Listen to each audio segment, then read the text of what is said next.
Hello, Aurora lovers. This is Dale Bone from Dale Bone Imaging, and this is Aurora Hunting 101.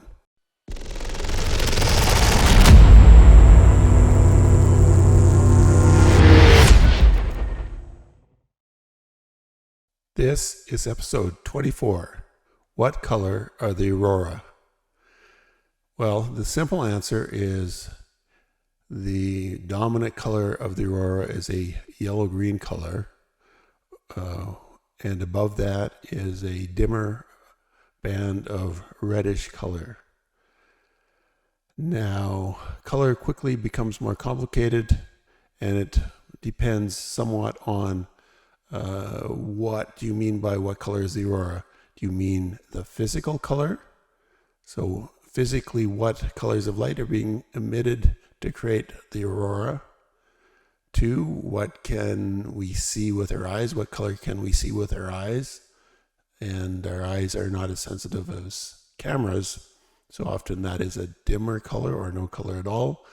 Or 3, what color does the camera capture?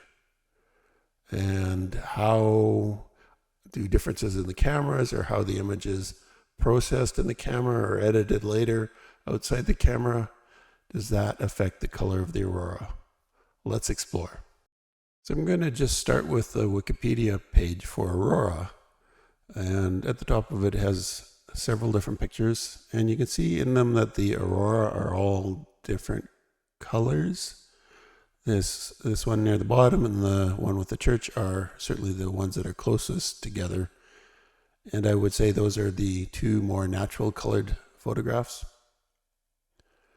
But typically, like this one at the bottom, what you see is greens along the bottom, and those form anywhere from 100 kilometers above their surface up to about 300 kilometers, and then it transitions to the reds. Both colors are created by oxygen in the atmosphere. It's quantum physics in action. The color of the photons that are emitted are either predominantly green or predominantly red in those 2 areas. And then below that, right at the 100 kilometer region, just at the base of the aurora, sometimes we get colors from nitrogen, and those can vary quite a bit. Typically we see them as yellow or reds or pinks and white, although it's possible that there's some blues in there as well, depending on which nitrogen interaction is happening. But that's the sort of the standard structure. That, like over here, you can see there's no aurora under there. That's because you're looking below the aurora oval at that point. There's a number of bands that are in here, so it's not a nice simple arc like some of the other photos. This one's got a number of different ribbons. And then we also have these 3 other ones that are quite different colors, and I would say that was due to artistic changes. A lot of people expect things at night to be more blue or green, so it's sort of natural to try and shift the colors that direction. You can see that the sky here is quite blue, so it could be a twilight picture. But typically, if you get that sort of color shift, you also get the sky in the foreground shifting to those colors. You'll get greenish snow and bluish skies instead of a more dark sky. So, in terms of let's talk about how our eyes work and how we perceive the aurora. And it's complicated because we have two different sets of photoreceptors. We have 2 different vision systems in our eyes. We have a set of photoreceptors called rods and another one that are called cones because, the different shapes.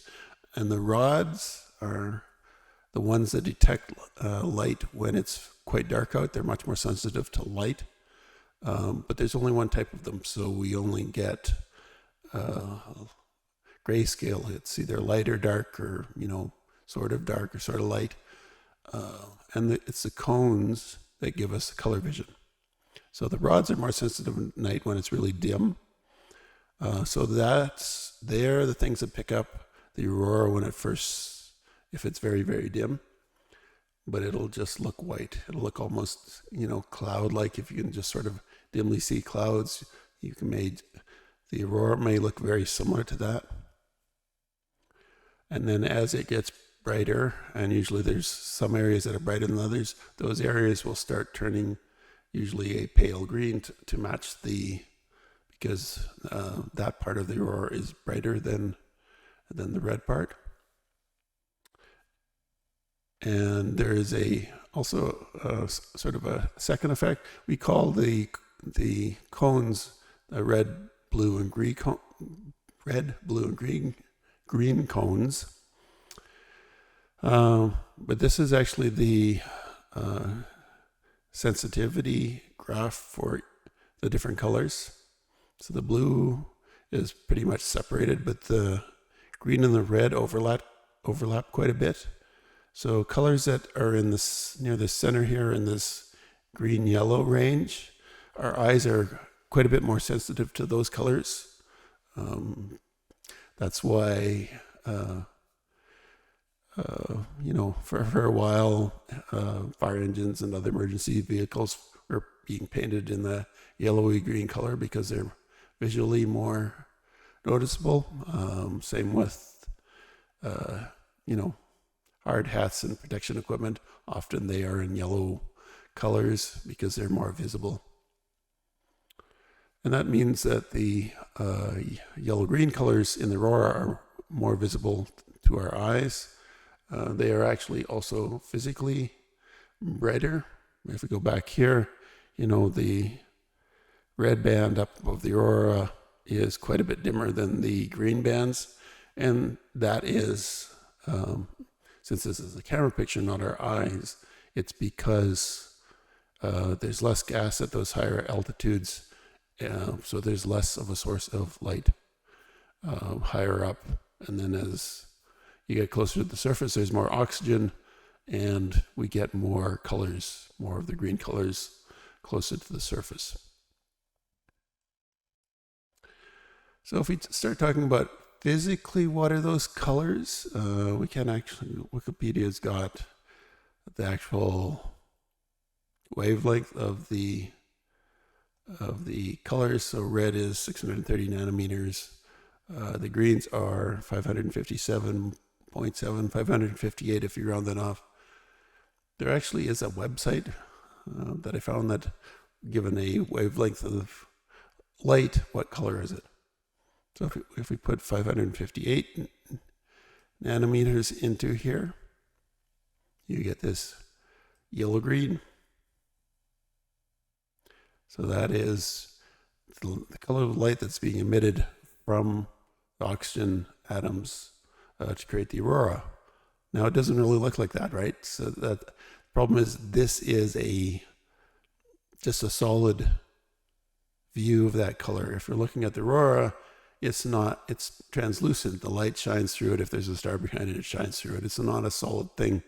So it's not really fair to try and use this as an example of what the color looks like. Really, we're looking at it against a black sky. So if we go into Photoshop and say the same thing, oops, I need to go back. Can't go back because I opened that. The red, green, blue color code for this color is 189,255. And if I go back to Photoshop, I've already set that up. So I've gone in here and said the red is 189, green is 255. That means there's a lot of red in that color. And it looks like that. But if we, with paintbrush over here and a low flow to make it transparent, and we just sort of gently brush across the screen here, we get something that looks closer to the colors that are in those aurora photographs. It doesn't look as yellowy green here once it's overlaid onto a black background. And you can do this for the other colors. I'm not going to try and do it in Photoshop, but the reds, those oxygen reds are supposed to be this shade, and the nitrogen molecules are supposed to be this. Actually, they're depending on whether the nitrogen is ionized or not, you get different colors. Some are this blue-purple color, and some are more in the red range. And then these are the dominant colors in each of those ranges, but there are other interactions going on generating other colors. So it's a little bit of a mixture of these dominant colors with other colors. I don't think I've ever seen a purple blue like this. I've got some photographs of that are sort of like this, but I think that's more to do with the color of the background than the actual color of the aurora.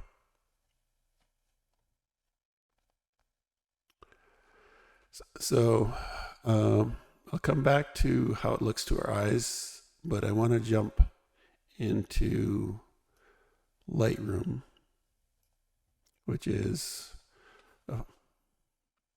another Adobe product.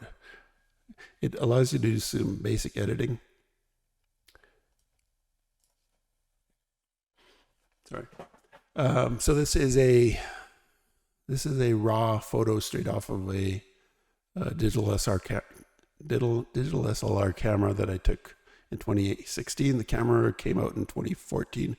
So this is almost 10-year-old camera technology. And I think it's a reasonably good picture. So we've got sort of this yellow-green,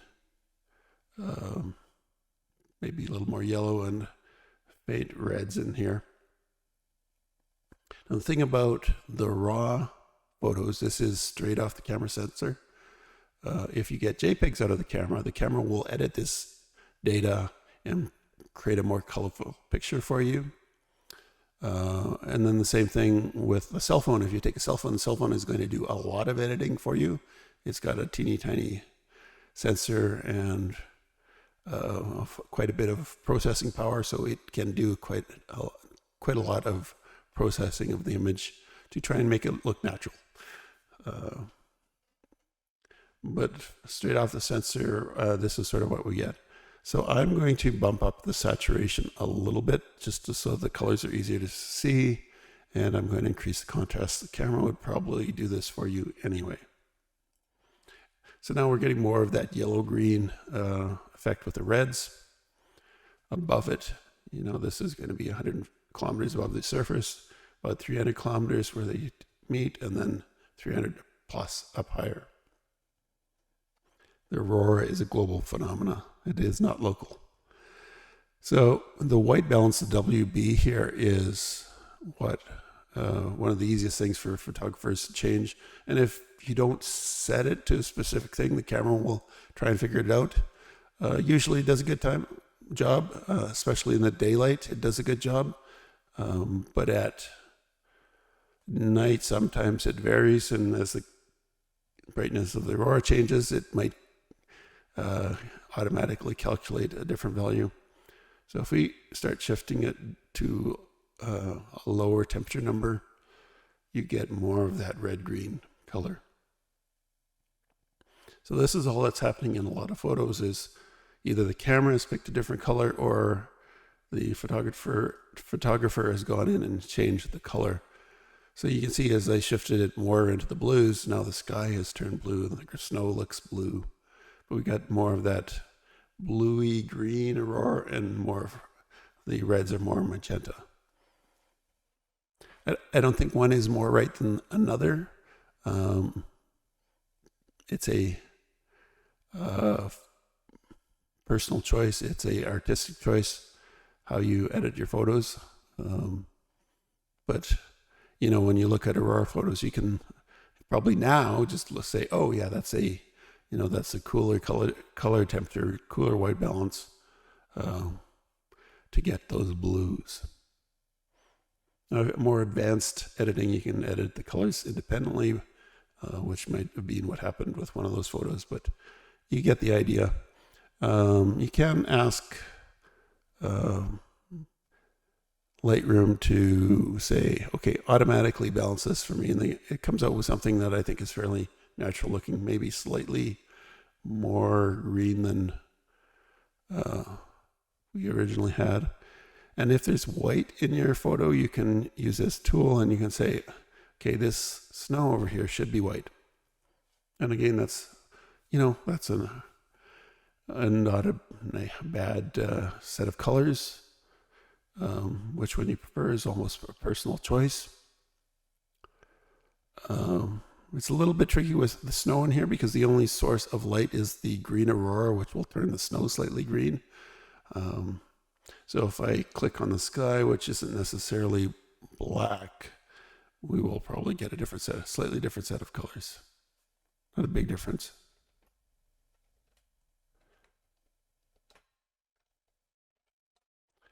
But it does change it slightly. So that gives you an idea of how much just basic editing can change the colors. We can pull down the tint a little bit green, but that turns the sky green. We can make everything a little more magenta, which brings out the reds.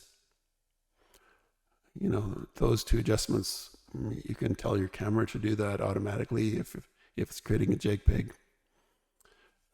So there's quite a bit of variation there. Now, let's go back to something a little more natural looking. Oops. Yeah, daylight is not better. This is what the camera can capture. It doesn't have to deal with rods and cones. So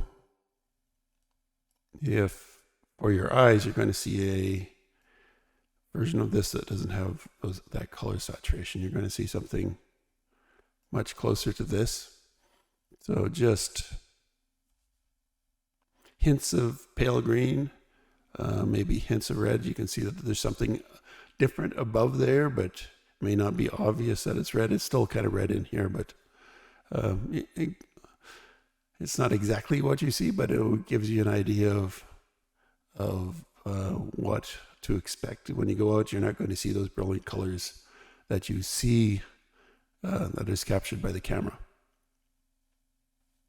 And as it, if it's overhead, it's likely to be brighter and you will tend to see a bit more color in it.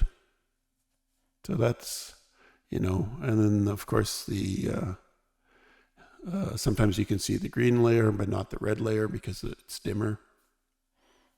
But that gives you a much better idea of what we can see with our eyes, just because of the difference, with the combination of the rods and the cones in our eyes just work considerably different from a camera. Oh, there's one more thing that I was going to show you. I wanted to talk about the nitrogen layer that's not in any of those photos that we looked at. And it does show up in photos. This is a video, and you can see the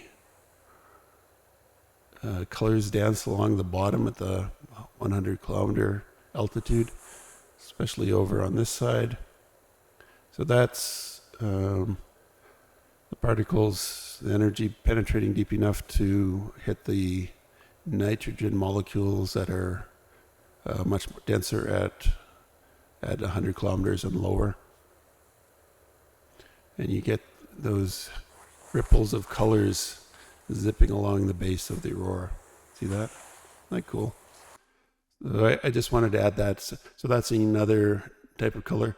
And like I said, the nitrogen creates both blue colors, blue indigo colors, and red colors, depending on whether it's ionized or not. Ionized just means it's missing an electron. So typically I see that as white or sort of a pinky color running along the bottom. This is showing more as an orange, but that might be just the camera artifact. This isn't the best video. That's basically pushing my camera to the limit when I recorded it. But I thought that's worth knowing about. You only see this when the aurora is really active, typically during a substorm when a whole bunch of energy is released, and you get these bands. They may not last very long. They may only last for 5 minutes at most, or maybe a minute or two. So if you don't have your camera set up, you may not be able to catch them in time. So as you can see, what color of the aurora is a fairly complicated question. It depends on whether you're talking about the physical colors generated by the aurora, predominantly the oxygen layer colors, the reds that are in the 100 to 300 kilometer range, or the greens in the 100 to 300 kilometer range, or the reds above that, above 300 kilometers. And then you also have that nitrogen interaction that can happen at the 100 kilometer layer right at the bottom of the aurora. So that's the physical colors. And then there's what is capturing the colors? Is it your eyes? Our eyes have limitations, especially at night. The rods capture black and white information, but are more sensitive in the dark. Our cones capture color information, but often they don't work until we have a very bright aurora. And then usually you get a little bit of a blend of the two. You get pale greens and maybe hints of reds, or pale greens and whites above that. That's just the way our eyes work. Cameras don't have that limitation, so cameras capture more color. You can do longer exposure. And then editing can shift the colors away from sort of the physical colors of the aurora, which are that yellow, green, and red, into often a more blue-green with magenta above it colors. And that's really just a artistic choice. That's a personal choice of the photographer in terms of what way they want their pictures to look. With that, please check out episode 26. What is the Russell-McFerran effect? And I'm wishing you clear skies and happy hunting.